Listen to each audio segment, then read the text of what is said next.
or even worse, that Israel has the right to defend itself against terrorists. But it is not self-defense when it is your army that occupied a land that wasn't yours and expelled and ethnically cleansed 1 million people. And it is not terrorism to fight back over half a century of occupation and brutalization. That is resistance. And if you pay taxes in America, you are complicit in this. We give over nearly $4 billion a year in funding to the Israeli military. Not aid, they'll call it aid. It's not aid, it is direct funding. Here in Portland, our city has a contract with G4S, which profits from Israeli prisons. Our police chief, Danielle Outlaw, participated in the ADL police training so he can learn the tactics of brutalization from Israeli military to bring back to use right here in Portland. It is our duty to stand up against this. But a lot of you who are here today probably already know this. We don't want to just preach to the choir. We want to talk to people who are out here today and let them know what their tax dollars are supporting. So Rod is coming with flyers. We're going to have flyers for people to pass out. We have a petition to sign that we'll also be able to pass out. We need to move beyond our silos because the most important thing that we can do is to change public consensus around this, to make it so that not only is it no longer acceptable for elected officials to support funding of apartheid and occupation, but we make it so that they must support a liberated Palestine. So today we're going to be hearing from Palestinian voices, from Jewish voices, and from voices of two people who are running for public office. So with that, I'm going to introduce our first speaker. He is from Gaza. Do you hear me? Yes. Hi everybody, I'm Mohammed. I'm a resident of Portland for a long time, and I'm here to, lay some thoughts. But before doing that, I want to acknowledge that we're standing here on a stolen land. It's the land of the Chinook, the Multnomah, the Clackamas, and many indigenous people tribes that have been on this land since its beginning, and now they are being stripped from their right to their land. So we need to acknowledge that before we're talking about any other issue on this land, because this is a very crucial to all the other oppressions that we are facing, whether here in the US or overseas. Directly linked to this issue is the actual right of return for the Palestinian people. Because we cannot talk about Gaza, we cannot talk about Jerusalem, we cannot talk about Hebron, we cannot talk about Jaffa and Haifa without talking about the right of return. It's the most crucial piece of the Palestinian issue. And if it was not acknowledged, there is no peace, there is no equality, there is no any other thing that can stand without the right of return. It's the most crucial and the most elemental issue for the situation in Palestine. The other thing is Gaza is being sieged for more than 15 years right now. But before the siege, there was occupation on the land. There was settlements. There were basically impacting our lives day to day by having checkpoints, by having settlements, by having side highways for settlers only. And then after 2005, when they say oh, we freed Gaza, they decided to siege the entire surrounding of Gaza, from air, sea, and the roads.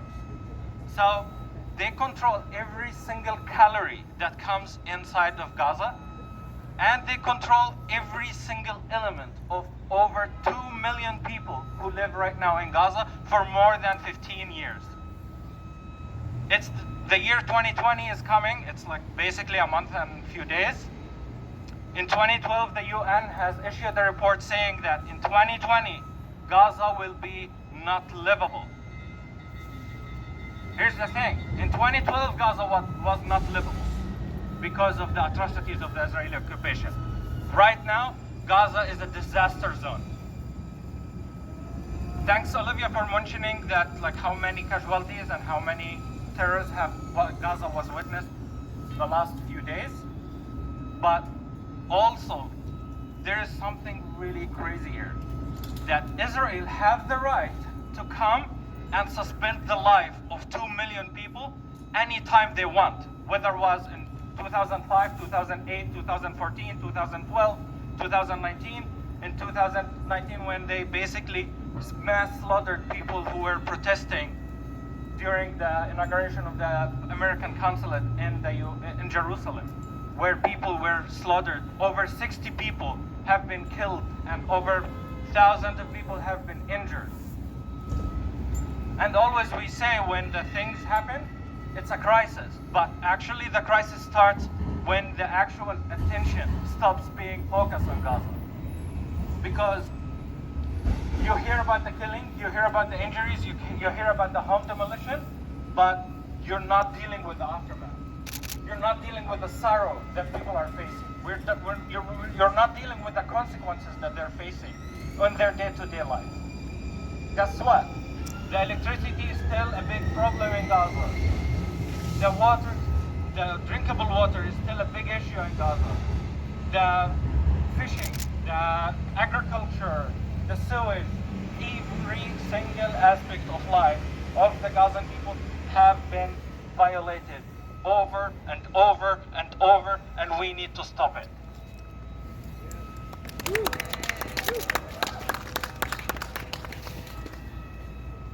Another thing, what's going on in Gaza is not separatable from what's going on in the West Bank. It's not separatable of what's going on in Jerusalem. It's not separatable from the atrocities that the Palestinians who are living in Israel are being subject to inside Israel, in the 48 lands. And it's not separatable from the oppression that every Palestinian around the globe is being prevented from visiting their homeland from all over the world. And that all ties us back to the right of return. And that's why it's important. Why we're here and why we're talking. We cannot rely on the US administration anymore. We cannot rely on what's called the international community. If we want to do some change, we got to take matters into our own hands. If you are as a person can do anything, you are inclined to do it, because if you're living on this land, you're paying taxes that funds this occupation. That can be from talking to your representatives, sending money to help the people there, talking to people, educating people. Anything matters, because the Palestinian lives matters, and because what's going on is gonna be a disaster, and it will not stop unless we stop it. Thank you very much. Good afternoon. Good afternoon. I'm here to talk about some very inconvenient truths. So number one, Israel is a non-democratic apartheid state. Israel is a non-democratic apartheid state. And the United States is complicit in the support of this country. I'm looking for my notes.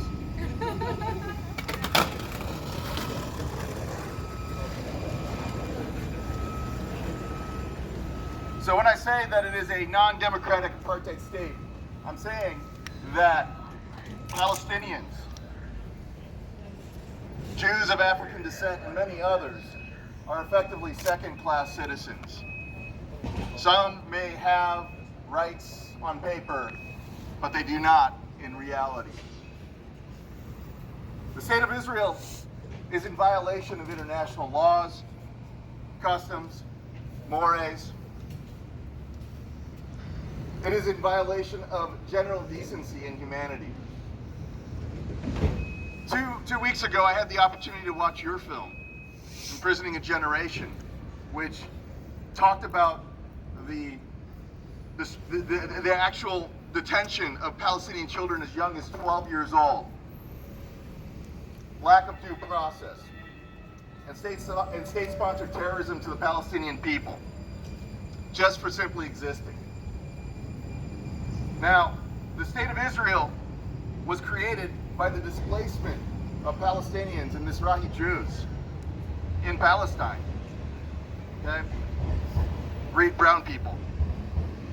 For the Ashkenazim who left the horrors of Europe after World War II. And I understand the Ashkenazim to this day deal with intergenerational trauma from the Holocaust.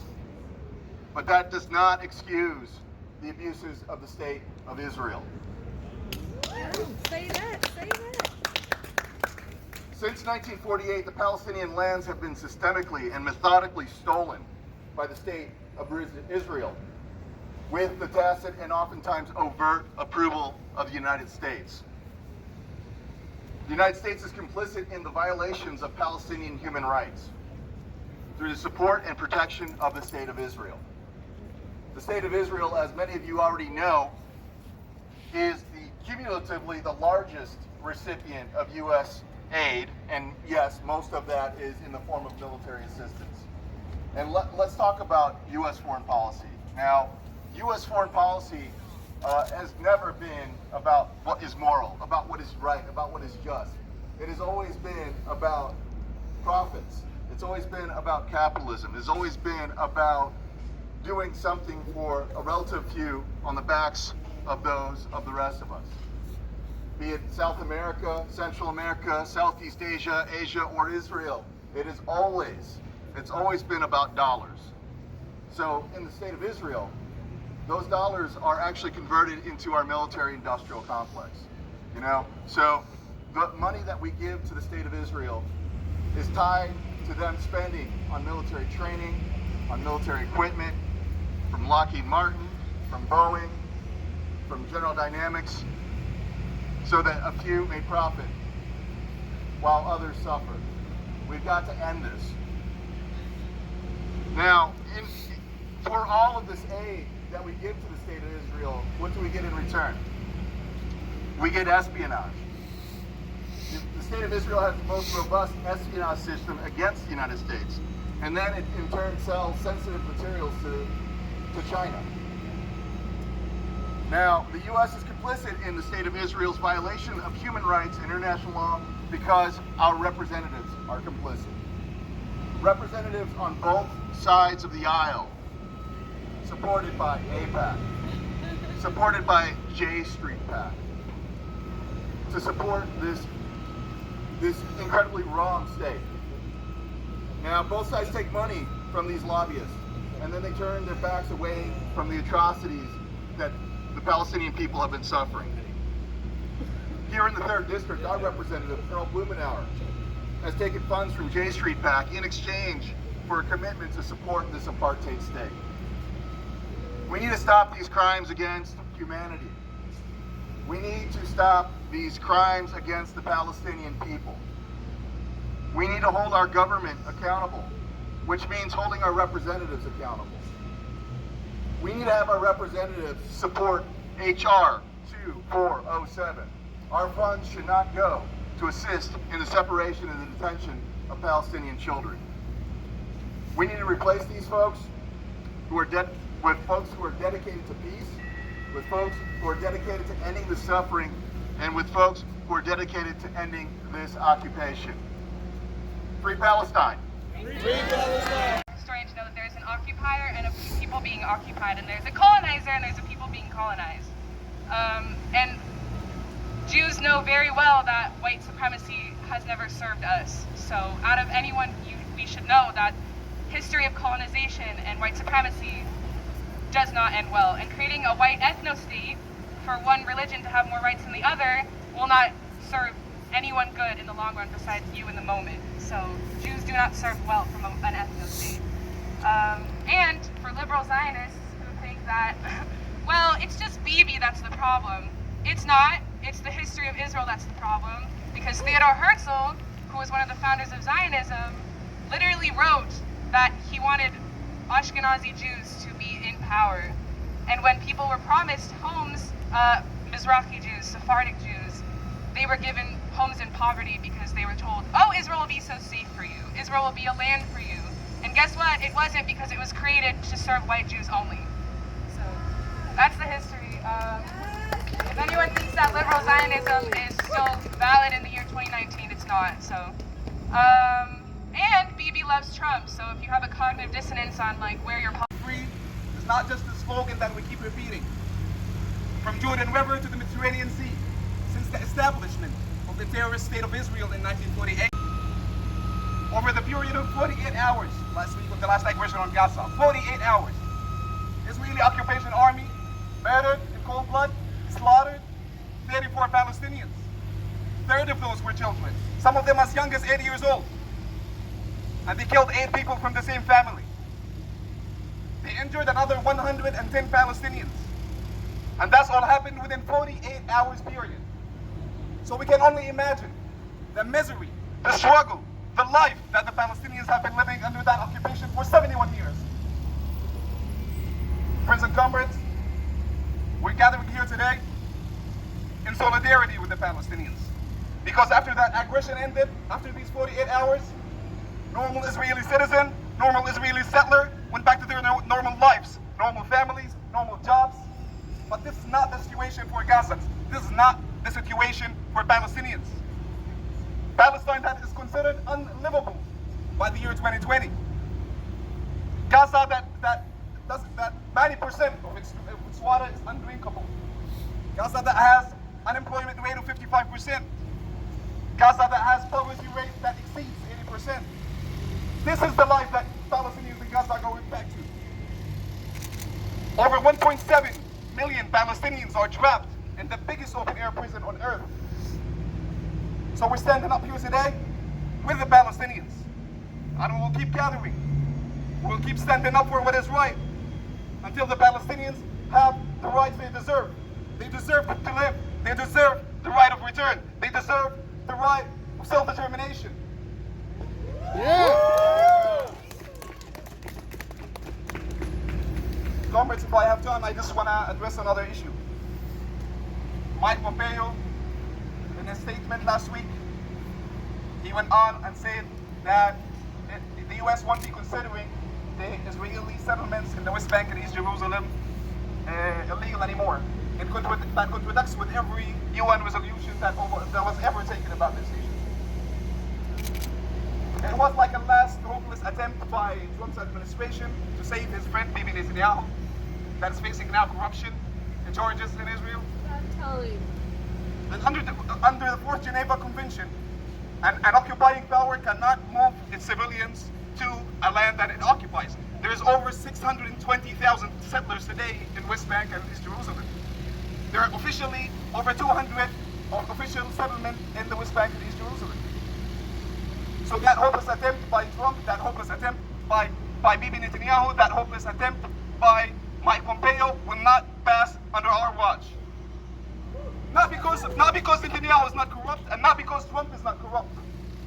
But it will not pass because the free people of Palestine, the free people of Lebanon, the free people of Syria, the free people of Yemen will not let it pass, and we will not let them rewrite the history of Palestine. Free Palestine, free Palestine. Free Palestine. Yeah. Free, free Palestine! Free, free Palestine. Free, free Palestine! Free, free Palestine. Free, free Palestine! Free, free Palestine. Our last speaker. Thank you so much for having me here. Now, a lot of people told me not to come here today. A lot of people told me that you're running for the state legislature. Why does what happens in Gaza matter? Why does what happens on the other side of the world matter to a candidate running for the Oregon state legislature? Well, my counter to that is that you shouldn't need an excuse to care about human rights. That's right. You shouldn't need a good reason to care about the people of Gaza. You should care about the people of Gaza because the people of Gaza are people. People that deserve the same rights as a wealthy white woman living in $1 million house in southeast Portland. So, I also want to talk about what is relevant to Oregon and what we can do here. Because Oregon, and the state of Oregon, is also complicit in the crimes of Israel. The state of Oregon has a state investment fund that funds most of our public employee pensions. the State Investment Fund is deeply, deeply invested in the military-industrial complex to the tunes of millions of dollars. Our tax money is going to buy bombs that are dropped on children. Shame. Now, there's not any state legislators talking about this. It's silence. The incumbent that we're running against, his name's Rob Nose. Silence. Never spoken about this. Tobias Reed, the treasurer, the state treasurer. Silence. Is Tobias Reed here today? Tobias Reed, you out here? No, Tobias Reed couldn't make it, y'all. Sorry. So, Tobias Reed, you can do the job that we elected you to do. You can serve the values that Oregonians hold. And you can divest our public employee pensions from the war machine, from the apartheid state of Israel. So do the job that you were elected to do, and don't wait on me to get elected to come do it for you, because I will write that bill. Yeah. I also want to go ahead and get out front of this anti-Semitism nonsense that gets thrown around about supporting Palestinian rights. Yeah. So another reason I'm here today is because I'm Jewish. And I'm tired of people telling me that it's anti-Semitic to oppose Israel, to boycott Israel. Now I'll tell you what is anti-Semitic. What's anti-Semitic is insisting that I owe my allegiance to a settler colonial apartheid state on the other side of the world. Yeah. So I'm gonna echo some of the previous speakers and call on other Jews to please stand with me against the apartheid state of Israel. The apartheid state of Israel does not represent us. It is up to us to stand up and say that the apartheid state of Israel is not who we are, and not to let the United States and the right-wing politicians use us as a shield for their far-right Zionism. That's right. So I'd like to close out with a call. One more call, and Tobias Reed, who, like I said, couldn't make it today. Do your job. Oregonians don't support apartheid. Oregonians are here today. We don't support apartheid. Do your job. Divest, boycott, sanction Israel. Yeah. Thank you, Paige. So